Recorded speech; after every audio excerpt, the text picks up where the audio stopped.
তেলের পাম্পে তেল নাই, জনগণের বেল নাই। তেলের পাম্পে তেল নাই, জনগণের বেল নাই। চারিদিকে সবই শুনি নাই রে ভাই নাই। ও দেশের ভাই রে বল না কোথায় যাই রে, একটু শান্তি বলো কোথায় গেলে পাই রে। ও দেশের ভাই রে বল না কোথায় যাই রে, একটু শান্তি বলো কোথায় গেলে পাই রে। তেলের পাম্পে তেল নাই, নেতা বলতেছে আছে। আর পাম্প একজন আরো দেখছে, কুষ্টিয়ার এক তেলের পাম্পের মালিক, ও বলতেছে কোন শালা 5 ওয়াক্ত নামাজ পড়ে রে? আমি 5 ওয়াক্ত নামাজ পড়ি, আমার পাম্পে তেল নাই। তোরা বিশ্বাস করিস না কেন বিশ্বাস করো না তোমরা? আমার মতো কয়জন আছে রে 5 ওয়াক্ত নামাজ পড়ে? তোরা তো এক শালাও নামাজ পড়িস না। হ্যাঁ দেখছেন ভিডিও ভাইরাল হয়েছে। পাম্পের মালিক করছে আমি দাঁড়িয়ে রাখছি নামাজ পড়ছি, আমি করছি তেল পাম্পে তেল নাই। তোরা বিশ্বাস করিস না কেন? আর মন্ত্রী বলতেছে তেল না পেলে আমাকে ফোন দিবেন। আপনি এই নওগাঁ থেকে ফোন দেন তো ধরবি বেটা। হ্যাঁ ও মন্ত্রীর নাম্বারই নাই, দেবে দেবে। রাগ করতেছেন আপনারা? আরে ভাই জনগণের সমসাময়িক যে বিষয়গুলো প্রয়োজন, একটা নেতা রাষ্ট্র পরিচালনা করবে, সাথে সাথে পদক্ষেপ নেওয়া লাগবে, অথবা একটু সান্ত্বনা হলেও দেওয়া লাগবে। সত্যি যদি তেলের ঘাটতি থাকে, সত্যটা স্বীকার করতে সমস্যা করে চাপাবাজি দিয়ে লাভ আছে? সত্য স্বীকার করে বলবেন যে ভাই তেলে ঘাটতি আছে, বিভিন্ন দেশে যুদ্ধ সমস্যায় আছি আমরা, আপাতত আপনার একটু মিতব্যয়ী হন, একটু সাবধানে চলাচল করেন, একটু কম খরচ করেন, আমরা 1-2 মাসের মধ্যে সংকট কাটিয়ে আবার সুন্দরভাবে আপনাদেরকে তেল দেব। মন্ত্রী বলে তেলের অভাব নাই, আর তেলের পাম্পে সিরিয়াল। কি দেখেননি ভাই? কথা সত্য না মিথ্যা? এখনো সংকট আছে। আসার সময় নওগাঁ শহরে দেখলাম ওই তেলের পাম্পে যা তা ভিড় লয়, এখনো গোটা বাংলাদেশে একই অবস্থা। সত্যটা বলতে হবে যে ভাই আমরা সমস্যায় আছি, আপাতত দেশে তেলের একটু সংকট আছে, আপনার একটু সাবধানে চলা। আমরা হাঁটে চলবো ভাই, কথা কন। আমরা মাছে ভাতে বাঙালি, 2 মাস গাড়ি ছাড়া আমরা চলতে পারবো, কথা কন না কে? সত্য বলে না, খালি খেলে কম আমাদেরকে নিয়ে খেলে, কথা কন না কে? নতুন সরকার পাইছি, নতুন ভাবে দেশ চালান, সত্য বলবে, কথা কন। মন্ত্রী এমপির মুখে মিথ্যা কথা মানায় না। আর থাকি যদি দিচ্ছেন না কে, এত লাইন কে, এত ভোগান্তি কে, কথা কন না কে? এরকম ভোগান্তি তো আগে ছিল না। সত্যটা বলবেন যে আসলে সংকট আছে। তেলের পাম্পে গেলে ওরা কয় ভাই তেলই পাইনি, অর্ডার করছি 20,000 লিটার, দিছে আমাকে 4,500। আপনি 100 টাকা তেল নিলেন, না নিলে চলে যান। কেউ 100 দিচ্ছে, কোন পাম্পে 200 দিচ্ছে, এইভাবে চলতেছে। রাগ করতেছেন? হ্যাঁ, ওই জন্য এক যুবক রাগ করে ঠাকুরগাঁয় বিয়ে করছে, 5 লিটার অক্টেন নিয়ে যায় ওই বড় উপহার দিচ্ছে যে বাসর ঘর থেকে তেল দিয়ে জ্বালাস, কথা কয় না। বিয়ের বাড়ির তেল উপহার দিচ্ছে অক্টেন। সয়াবিন দিলে তাও বউ হলো মাছ-টাছ রান্না করে খাওয়াইতো, দেশে কি অক্টেন, ওটাতে কি করবি? ওটা মহিলার দরকার না পুরুষের দরকার? রাগ করতেছেন আপনারা? সয়াবিনের তেল দেয়নি, দেশে অক্টেন। স্বাধীনতার এত বছর কেটে গেল, 26 সালের 26শে মার্চ মহান স্বাধীনতা দিবস, কথা কয় না? এত বছর স্বাধীনতা পালন করে গেলাম, এরপরে এই দেশে চুরি বন্ধ হলো না, দুর্নীতি টেন্ডারবাজি খুন ধর্ষণ বন্ধ হলো না, হইছে নাকি? চুরি বন্ধ হয়েছে, দুর্নীতি বন্ধ হয়েছে, টেন্ডারবাজি চাঁদাবাজি বন্ধ হয়েছে। আজও চাঁদার জন্য দোকানদারকে তুলে নিয়ে যা পিটানো হয়, কথা বলেন না গো? রাগ করতেছেন? স্বাধীনতার এত বছর কেটে গেল, আজ আমরা স্বাধীন হতে পারি নাই। স্বাধীনতার এত বছর কেটে গেল, এরপরে মানুষের চলার স্বাধীনতা নাই, বলার স্বাধীনতা নাই, কথা বলেন? এত স্বাধীনতার স্লোগান দেয়, তারপরে যা দেখেন তেলের পাম্পে তেল নাই। আর মন্ত্রী বলতেছে পর্যাপ্ত পরিমাণে মজুদ আছে, তেলের কোনো সংকটই নাই, কথা বলেন না কেন? পূর্বেও দেখেছি অনেক লোক অনেক কথা বলেছে, আজও আমরা শুনতেছি আর নিজের চোখে দেখেছি। 2-3 কিলোমিটার লোকজন মোটর সাইকেল গাড়ি নিয়ে লাইন দিয়ে বসে আছে ঘন্টার পর ঘন্টায়, কথা বলেন? রাগ করতেছেন নাকি আপনারা? তাহলে বাজান গো আমার, যে কথা বলতে চাচ্ছিলাম, মন খারাপ করবেন না। স্বাধীনতার 100 বছর কেটে গেল, আজও স্বাধীনতার সুফল দেশের মানুষ উপভোগ করতে পারেনি। কথা বলেন ঠিক কিনা? আজও দেশে চুরি বন্ধ হয় নাই। আমরা বারবার বলি ভাই, এই দেশে যদি চুরি বন্ধ করতে চান লাগবে কার আইন? আর একটু জোরে বলেন।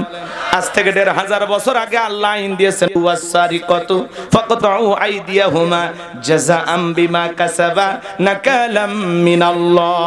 সূরা মাইদার ৩৮ নম্বর আয়াতে আল্লাহ আইন দিয়েছেন, চোর নারী হোক আর পুরুষ হোক আল্লাহর বিধান, চোর পুরুষ হোক আর নারী হোক আল্লাহর বিধান। অপরাধ যদি প্রমাণিত হয় চোরের হাত কেটে দাও। একটা চোরের হাত কেটে সোশ্যাল মিডিয়ার মাধ্যমে ফলাও করে যদি প্রচার করা হতো, বাংলার পার্লামেন্টে চোরের আইন পাস করা হয়েছে, চুরি করলেই চোরের হাত কেটে দেওয়া হবে। একটা চোরের হাত কেটে বিচার করেন, ২৪ ঘন্টায় বাংলাদেশের চুরি বন্ধ হয়ে যাবে। কথা বলেন ঠিক কিনা? কিন্তু কে শোনে কার কথা? আজও গেল না মনের ব্যথা। এখন উচিত কথা যদি কই, পিঠের উপর দিয়া যাবি মই, এ আনন্দে কিছু লোক কিনে খাবে বগুড়ার স্পেশাল দই। কথা কন ঠিক কিনা? যত দোষ নন্দ ঘোষ, সত্যটা বললে দোষ, করলে অন্যায়ের প্রতিবাদ, নামটা হবে তোমার মৌলবাদ, নামটা হবে তোমার জঙ্গিবাদ। নেতা আল্লাহর আইন চালু করে না কেন? কারণ নেতা জানে যদি আল্লাহর আইন চালু করা হয়, যেই পরিমাণে দুর্নীতি করে দেশের টাকা বিদেশে পাচার করে, হাজার হাজার কোটি টাকা পাচার করে। কথা কন। বিগত ১৬ বছরে যারা ক্ষমতায় ছিল ১১ লক্ষ কোটি টাকা বিদেশে পাচার করেছে। নেতা জানে আল্লাহর আইন চালু করলে প্রথম হাত নেতার কাটা যাবে। নেতা জানে আল্লাহর আইন চালু করলে দুর্নীতি করা হবে না, বেগম পাড়া বানানো যাবে না। কথা কয় না গো। এই ১৫-১৬ বছরে যারা ক্ষমতায় ছিল ওরা কি কষ্টে আছে? রাজা বাদশার মতো আছে। আলিশান বাড়ি গাড়ি সম্পদ কোনো কিছুর অভাব নাই। ওরা খিলখিল করে হাঁটতেছে জানেন এই দেশের এই দুঃখ দুর্দশা দেখে। কথা কন। ওরা তখন বলতেছে আমরা তো ঠিকঠাক তেল দিছিলাম, এখন লাইন ধরছো। কই এক রাতে নাই ৩০-৪০ টাকায় বাড়াইছে, কিন্তু তেল দিছি। কথাকে বোঝেন না? রাগ করতেছেন আপনারা? মন্ত্রী এমপি আছে, সব চলে গেছে। সেই আলিশান ভাবে ওরা ঘুরতেছে, আরাম আয়েশ, কোনো কিছুর অভাব নাই। এত বড় বড় কথা বলে, এত বড় বড় স্বপ্ন দেখে সব পালিয়ে গেছে। রাগ করতেছেন? আচ্ছা আমি কি এক লাইন বলবো? রাগ করবেন না তো? মন খারাপ করবেন না তো? মন্ত্রীরা সব কোথায় গেল? এমপিরা সব কোথায় গেল? কোথায় কাদের কাকা? ওদের সারা দেশটা এখন লাগে ফাঁকা ফাঁকা। পালাবো না, পালাবো না, পালাবো না, যাই না তাদের দেখা। ওদের সারা দেশটা এখন লাগে ফাঁকা ফাঁকা। আইন মন্ত্রী আটকে গেল আইনেরই ফাঁকে, দাড়ি সারা দরবেশটারে ভণ্ড ভণ্ড লাগে। শুনেছি ভাই কত নেতা নেত্রী খাইতেছে ভাই ডান্ডা, বিচারপতি কালামানিকের ফাটিয়েছে নাকি আন্ডা। তাই সেই বিচারপতি মানিক নাকি জামিন পাচ্ছে। এই সেই বিচারপতি শামসুদ্দিন মানিক যে কোরআনের পাকে আল্লামা সাইদি হুজুরকে মৃত্যুদণ্ডের রায় দিয়েছিল। কথা বলেন ঠিক কিনা? আর সেই বিচারপতি মানিক এরা ছাড়া পায়, ইনু মিনন এরা ছাড়া পায়। এই বিচারপতি মানিক শহীদ প্রেসিডেন্ট জিয়াউর রহমানকে বলেছিলেন রাজাকার, পাকিস্তানের গুপ্তচর। বিএনপির ভাইরা ইতিহাস ভুলে গেছে। কথা কন না কেন? এই মানিক, শামসুদ্দিন মানিক বিচারপতি, সেই বলেছিল শহীদ প্রেসিডেন্ট জিয়াউর রহমানকে পাকিস্তানের গুপ্তচর বলেছিল। চিন্তা করেন, বিএনপির এত বড় নেতা শহীদ প্রেসিডেন্ট জিয়াউর রহমানকে যে তুচ্ছ তাচ্ছিল্য করে কথা বলেছে, আজকে তাকে মামলা থেকে জামিন দেওয়া হয়। কপালে দুঃখ আছে। এই কথা কন না কে? হ্যাঁ, এই ধরনের কালসাপদের বিশ্বাস করতে নাই। কথা বলেন। শহীদ প্রেসিডেন্ট জিয়াউর রহমান যার জানাজার ইতিহাস এখনো মানুষ বলেনি, বেগম খালেদা জিয়া বাংলাদেশের ইতিহাসে সেরা জানাজার, তার নসিবে তার তকদিরে আল্লাহ মিলাই দিছে। এই জন্য আপনার মা বাবা তারা এই দেশের মানুষকে ভালোবাসতেন, দেশের মানুষও তাদেরকে ভালোবাসতেন, কথা বলে ঠিক কিনা? কিন্তু এই সমস্ত তেলবাজ লুভিদেরকে আশেপাশে ঘেঁষতে দেন না, এদেরকে বিশ্বাস করতে নাই। আজকে ইনু মিলনের জামিন দেন, বিচারপতি মানিকের জামিন দেন, কি দরকার? রাগ করতেছেন আপনারা? এরা যদি জামিন পায় আরো যারা আছে ছেড়ে দেন, সবাইকে ছেড়ে দেন। ম্যাডাম বাইরে আছে, ওনাকেও নিয়ে আসেন। খেলা জমুক, আমরা খালি দেখি। কি কর? রাগ করেন না ভাই, কষ্ট মনের মধ্যে, অনেক কষ্ট। যারা আলেম বিদ্বেষী আজকে তাদেরকে কেন জামিন দেওয়া হবে? কথা বলেন। যারা স্বৈরাচারের দোসর ছিল তাদেরকে জামিন কেন দিতে হবে? হ্যাঁ, দুই একটা জামিন দিয়ে আবার যদি ধরেন, এরকম যদি ওরা যেভাবে নাটক করছে ওই একই কায়দা, এক মামলায় জামিন আর এক মামলায় আটক, কথা কি বলছেন না? এরকম খেলা যদি খেলতে পারেন তাহলে ঠিক আছে। এইভাবে খেলতে খেলতে 5 বছর চলে যাবে। জাতি এই সমস্ত মানুষের চেহারাও আর দেখতে চায় না, কথা বলে ঠিক কিনা? যে টক শোতে আমার বোনকে অপমান করে কথা বলেছিল, যে আল্লামা সাইদি হুজুরকে কোরআনের পাখি, বাংলাদেশের শ্রেষ্ঠ তাফসীরকারক, 50টা দেশে যিনি ইসলামের দাওয়াত দিয়েছেন, যার হাতে হাজার হাজার মানুষ কালেমা পড়ে মুসলমান হয়েছেন, সে আলেমকে যিনি 13 বছর জোর করে মিথ্যা মামলা মৃত্যুদণ্ডের রায় দিয়ে প্রত্যেকটা বিচারক বলেছে না আমি রায় দিতে পারবো না। এই মানিক, শামসুদ্দিন মানিক, এ যে কি খাইছে আর কি খাইছে রায় দিছে, কেউ রাজি হয়নি, একাই রায় দিছে। কথা বলেন। ওই কলার পাতায় আল্লাহ শোয়া রাখছে। এদের ভাগ্যে তো ভালো জানাজাও জুটবে না। কোন ইমাম এদের জানাজা করবে বল? কারণ এরা আলেমদেরকে সহ্য করেনি। এদের জানাজা করবে সাহাবাকে লাকিরা, কথা কর ঠিক কিনা? রাগ করতেছেন?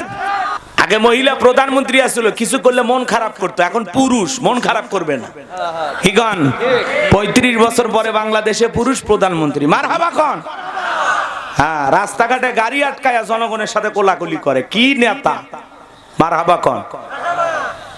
দেখছেন কথা কয় না? দেখছেন রাস্তাঘাটে জনাব তারেক রহমান, লোকজন এরকম সিগন্যাল দিলেই থেমে যায়, যে কোলাকুলি করে, মানে একেবারে সাদা মাটা ভাবে চলতেছে। কথা কি বুঝতে পারতেছেন?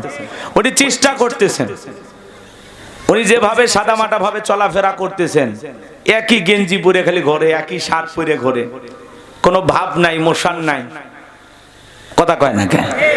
মানে ওনার চলার স্টাইল দেখে মনে হচ্ছে আমরা গরিব প্রধানমন্ত্রী পেয়েছি, কিন্তু আসলে এরকম সাদা মাটা মানুষ দরকার। এই যে আপনাদের চেয়ারম্যান সাহেব একসাথে খাওয়া দাওয়া করলাম, কি সাদা মাটা মানুষ, হ্যাঁ, খুবই ভালো মিশুক, কিন্তু এই অল্প সময়ের মধ্যে আসলেন, একসাথে বসলাম, একেবারে কেউ নাই আশেপাশে, কেউ নেই, একলাই ঘুরতেছে নেতা।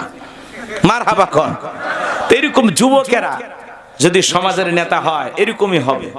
তো একটু কথা বলে, যুবক যারা আছে একটু কথা বলে সহযোগিতা করো। পুরুষ প্রধানমন্ত্রী তাও মন খারাপ, কথা কয় না কেন? নাকি আবার মহিলা লাগবে? হ্যাঁ, চলো সামনের দিকে যাই। রাগ করতেছেন? আজকে কিন্তু ওনার আসার কথা ছিল, কথা কয় না? কার কার আপার? আজকে 26শে মার্চ না, স্বাধীনতা দিবস, কথা কয় না কেন? আজকে উনি আসার কথা ছিল, উনি আসতে চাইছিলেন ভারত থেকে, যে আমি 26শে মার্চে বাংলাদেশে আসছি। তা আমরাও আশাইছিলাম যে আসুক, মেয়ে মানুষ কতদিন বাইরে থাকবে, তাই না? আসা দরকার আছে না? আসুক বাইরে, দেশের মানুষ দেশে ফিরবে, সমস্যা কি? আসার পরে কি হয় না হয় সেটা পরে দেখা যাবে। রাগ করতেছেন নাকি আপনারা? করলেও মন খারাপ করার দরকার নেই। আজকে মহান কি স্বাধীনতা দিবস, অনেকে ফুল দিতে গেছে, দেখেন নাই কট খাইছে, কয়েকজন নেতাকর্মীকে গ্রেপ্তার করছে, আওয়ামী লীগের অনেক নেতাগুলো গ্রেপ্তার করছে। ওনারা বের হয়ে মিছিল করলেও গ্রেপ্তার, বুঝেন নাই? স্বাধীনতা দিবসে ফুল দিবের গেছে, তাও গ্রেপ্তার।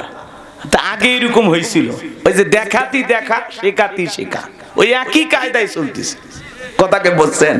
রাগ কইরেন না। তো যাই হোক, এই স্বাধীনতা দিবসে আমরা সে সমস্ত শহীদদের প্রতি শ্রদ্ধা জানাই, যারা দেশের জন্য, দেশের মাটির জন্য জীবন দিয়েছেন, রক্ত দিয়েছেন।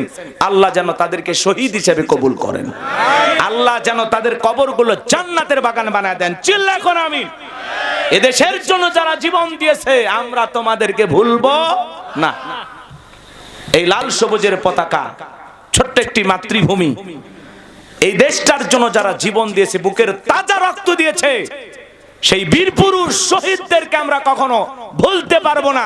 তাদের জন্য আমাদের বুক ভরা দোয়া ভালোবাসা সারা জীবন থাকবে। কথা বলেন ঠিক না? না আর কথা বাড়াবো না, সামনে যাই। বেজার হয়েছেন মনে হয়? এমপি মন্ত্রী অনেক দুর্নীতি করছে বাজান, হাজার হাজার কোটি টাকা দেশ থেকে বিদেশে পাচার করেছে। সৌদি আরব থেকে রমজান মাসে বাংলাদেশে 12,500 কার্টুন খেজুর হাদিয়া দিয়েছে। মারহাবা কন। আপনারা নওগাঁ জেলাতেও পাইছেন। এলে এমপি মন্ত্রীদেরকে দেওয়া হয়, তাদের মাধ্যমে দেশের বিভিন্ন মাদ্রাসায় হোক, গরিব দুঃখী মানুষকে হোক, তাদেরকে দেওয়ার জন্য। সেই হাসনাত আব্দুল্লাহ ভাই গত কালকের আগের দিনে আবার হিসাব দিচ্ছে, 10 লাখ টাকা বরাদ্দ পাইছে সে। 10 লাখ টাকার মানুষ বলতেছে এরকম এমপি তো দরকার। 10 লাখ টাকা পাইছে, হিসাব করে জাতির মানুষকে বলতেছে এই 10 লাখ টাকা কোথায় কোথায় কি কি ভাবে বরাদ্দ পাইছি আর কি কি ভাবে খরচ করতে হবে। জোরে কোন মারহাবা। হাসনাত আব্দুল্লাহ এমপি না, মনে হয় বাংলাদেশের একটা বুলেট অ্যাটম বম হয়ে খালি ফুটতেছে। কথা কোন ঠিক না? এই জন্য শাড়ি, এই যে ঈদে শাড়ি পাইছে না, কথা কয় না, মা বোনেরা শাড়ি পাইছে না, কিছু জায়গায় চেরা দুই একটা শাড়ি বের হয়েছে। যাই হোক, এরকম হতেই পারে। এটা এখন কার শাড়ি দেয়নি? না না, প্রত্যেকটা এমপিরা শাড়ি পাইছে 700 কত 700 পিস শাড়ি পাইছে, 120 3 পিস, আর ওই 100টা না 50টা হাজি রুমাল, এগুলো বরাদ্দ হয়েছে। যাই হোক, এইভাবে কিছু তথ্য আপনারা পাইতেছেন। খেজুর আসতেছে, সেটাও ভাইরাল হচ্ছে। কাপড় ঈদে দেওয়া হচ্ছে, সেটাও ভাইরাল হচ্ছে। কথা কন, যেটা আগে আত্মীয়দের মধ্যে সীমাবদ্ধ, কোন এমপি পাইছে আত্মীয় স্বজন দিয়ে দিছে অথবা তার কাছের লোকদের দিয়ে দিছে। আর হাসনাত আব্দুল্লাহর মতো এরকম 2-4 জন এমপি যদি প্রত্যেকটা বরাদ্দের পাই টু পাই হিসাব দেয় যে 5 বছরে কত টাকা কিভাবে বরাদ্দ, কি কি কাজে পাইছে, কত কোটি টাকা বরাদ্দ, হাসনাত আব্দুল্লাহর মতো এমপি তখন মানুষ খুঁজে নেবে। কথা বলেন ঠিক না? সময়ের একটা সাহসী যোদ্ধা হাসনাত আব্দুল্লাহ। মারহাবা কন। দেখছেন না, সংসদ খালি 2 দিন চলছে, ওই 2 দিন মানুষ খালি তাকিয়ে ছিল, ভাইরাল হয়ে গেছে সংসদ। আগে তো মানুষ সংসদের কথাই শোনেইনি, আর এখন দেখার জন্য আগ্রহ। এই যে প্রত্যেকটা এমপিরা কথা শোনার জন্য যে হেডফোন গুলো দিচ্ছে না, এগুলো নিয়ে দুর্নীতি হয়েছে, কয়েক লক্ষ টাকা লোপাট করে খাইছে। এগুলোর হিসাব আসবে আস্তে আস্তে ইনশাআল্লাহ। আমরা পরিবর্তন চাই। কথা বলেন ঠিক না? এরকম এমপি দরকার যারা হিসাব দেবে। জনগণের টাকার জবাবদিহিতা থাকতে হবে যে আমি জনগণের জন্য এই কাজ করে আসছি, আমি জনগণের সেবক। জনগণ কয় টাকা পাইলো, কোন রাস্তায় কত কোটি টাকা খরচ হইলো, কি কি বরাদ্দ আসছে, এটা জনগণের জানার দরকার আছে না? না, এরকম সৎ এমপি দরকার। হাসনাত আব্দুল্লাহরা বেঁচে থাক, ওরা আমাদের নতুন যোদ্ধা। কথা বলেন ঠিক কিনা?